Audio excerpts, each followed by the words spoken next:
അധ്യാപകനായ ശ്രീ OK രവിശങ്കർ കൂടി നമുക്കൊപ്പം ചേരുകയാണ്.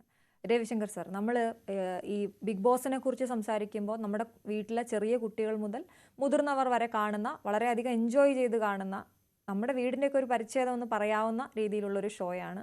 ഒരുപാട് ആരാധകരുള്ള ഒരു പ്രേക്ഷകരുള്ള ഷോയാണ്. അതിൽ ഇത്തരത്തിൽ ലെസ്ബിയൻ കപ്പിൾസിനെ കൊണ്ടുവന്നു എന്നുള്ളതിൽ തന്നെ തുടങ്ങിയിരുന്നു നേരത്തെ ചർച്ചകൾ. ഇപ്പോൾ അവരെ നോർമലൈസ് ചെയ്യാൻ എനിക്ക് സാധിക്കില്ല എന്ന് അതിലെ ഒരു മത്സരാർത്ഥി തന്നെ പറഞ്ഞതാണ് വലിയ ചർച്ചയായിരിക്കുന്നത്. താങ്കൾക്ക് ആമുഖമായി ഇതിനെക്കുറിച്ച് എന്താണ് പറയാനുള്ളത്? അല്ല, ഞാൻ ഇതിനെ കാണുന്നത്, ഞാനിപ്പോൾ കോളേജിൽ നിന്നാണ് വരുന്നത്.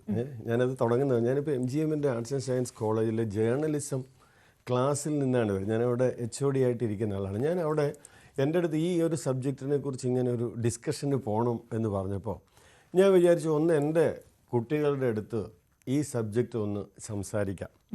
അപ്പോൾ ഞാൻ അവരുടെ അടുത്ത് പറഞ്ഞപ്പോൾ അവർ ഇപ്പം ബിഗ് ബോസ് എല്ലാ കുട്ടികളും കാണുന്ന ഷോയാണ്, കേരളത്തിൽ അങ്ങോളം ഇങ്ങോളം കാണുന്ന ഷോയാണ് എന്നുള്ള പരിപൂർണമായിട്ട് വിശ്വാസമൊന്നും എനിക്കില്ല. ഒരു വിഭാഗം ആൾക്കാർ കാണുന്നുണ്ട്. അതിൻ്റെ ചർച്ചകൾ ഫേസ്ബുക്കിലും ഓൺലൈനിലൊക്കെ വരുമ്പോൾ നമ്മൾ അതിനകത്ത് ഡിസ്കസ് ചെയ്യുന്നുണ്ട്. ഒക്കെ ശരിയാണ്, ജനങ്ങളുടെ ഇഷ്ടപ്പെട്ട ഷോ ഒക്കെ ആയിരിക്കാം.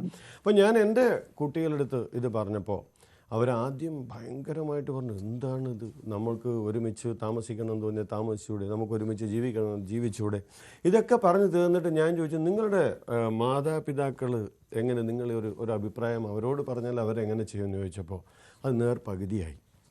20 പേരിരിക്കുന്ന ക്ലാസ്സിൽ 10 കുട്ടികളായി മാറി. പിന്നീട് അങ്ങോട്ട് ഇതിനെ അനുകൂലിക്കുന്നവർ.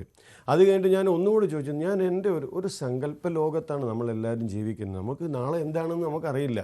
അപ്പോൾ നാളെ നിങ്ങളും ഭാവിയിൽ അങ്ങോട്ട് എങ്ങനെ മാറി നിങ്ങളും രക്ഷകർത്താക്കളും മാതാപിതാക്കളും ഒക്കെ ആവേണ്ടവരാണ്.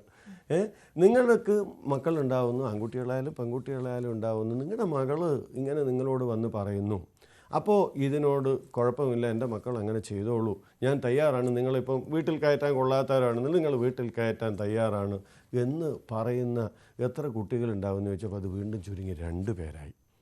അപ്പോൾ ഇത് നമ്മുടെ സമൂഹത്തിൽ തന്നെ ഉള്ളതാണ്. അപ്പോൾ ഇതിനെ അനുകൂലിക്കണോ പ്രതികൂലിക്കണോ എന്ന് ചോദിച്ചാൽ എനിക്ക് തോന്നുന്നത് ഈ കുറേ പേര് വെറുതെ ഈ ചാനലുകളിലും ഇരുന്ന് അല്ലെങ്കിൽ സോഷ്യൽ മീഡിയയിലേക്ക് ഇരുന്നിട്ട് നമുക്കിതിന് അനുകൂലമാണ് എന്ന് പറഞ്ഞാൽ കിട്ടുന്ന കുറേ റീച്ചുകളും കാര്യങ്ങൾക്കും വേണ്ടിയിട്ടാണോ എന്ന് എനിക്കൊരു സംശയം എൻ്റെ മനസ്സിലുണ്ട്. ഞാൻ സത്യം പറഞ്ഞാൽ എനിക്ക് 2 പെൺകുട്ടികളാണ്. എൻ്റെ പെൺകുട്ടികൾ എന്നോട് വന്നിട്ട് ഇങ്ങനെയാണ് അച്ഛാ എനിക്ക് താല്പര്യമുണ്ടെന്ന് ഞാനത് സമ്മതിക്കില്ല. അതാണ് എൻ്റെ ആദ്യത്തെ കമൻറ്റ്. ശരി, എന്തായാലും ഇതിന് മറുപടി പറയാൻ ഗായത്രി സംസാരിച്ചോളൂ.